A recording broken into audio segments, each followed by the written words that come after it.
Shout out to Killmonger23363 who says, to be honest, I think Tariq should die. No way he should live after killing Ghost. And you know what, guys? Here on Fog Entertainment, happy Independence Day to all you Americans out there. Yee ha! Yeah, I just did a generalisation thing there, but you know what? You think all the British drink tea and do all that stuff. So, aye, even though I do enjoy a cup of tea, we don't all have crooked teeth and reek of pish, even though some people do. But anyway, back to the task at hand here. We're in New York. We're discussing Tariq St. Patrick and should he live.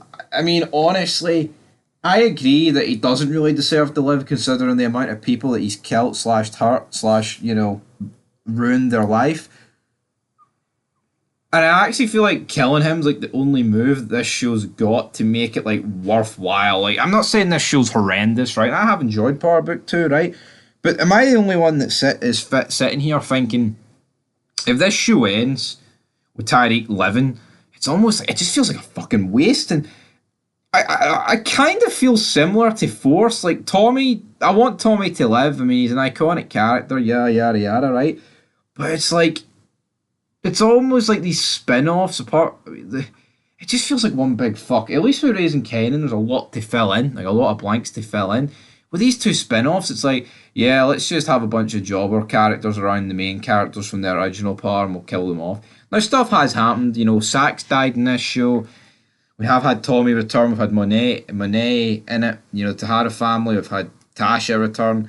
Things like that. Other Power Book characters like 2-Bit return, etc. I mean, it hasn't been a complete and utter waste, but I'm not going to sit here and pretend that this show has completely did a fantastic job when it comes to this spin-off.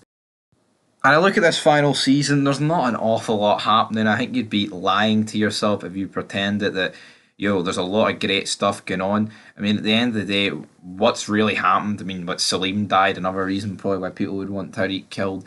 But it's just been a lot of shooting at each other between the Taharas, Tariq and Bryden. You know, deals being made, but nothing serious. Like, what is the end game with this show? I do feel like something massive has to happen in this mid-season finale, by the way, because if it doesn't, I'm seriously just going to be sitting here thinking, well, what are we doing here? You know, like, what is the end game? Now, obviously, Power Book 2, Season 4, Episode 5 not out yet. I'm not suggesting that Tariq's going to die in the mid-season finale, but what I'm saying is, will he die going forward? Will he die in that finale of this show? I don't think he will. I feel like there's a lot of room for like more spin-offs later down the line because 50 Cent's just firing them at left, right and centre. You've got a lot of possibilities with Tasha coming back. I mean, Ghost has been rumoured to come back. You've got Tommy, obviously, coming back. His character's no done, which they confirmed. But again, I think that's cheap. Oh, Tommy will live on, etc. But the Chicago spin-off is ending. It's like, really? What happened to fucking Disbelief? So we just know Tommy's never going to be killed off then in Season 3, the final season. I think that's cheap. Anyway, guys, leave your thoughts down below. Should Tariq be killed off? Will he be killed off? All these questions, but personally, I don't think he will.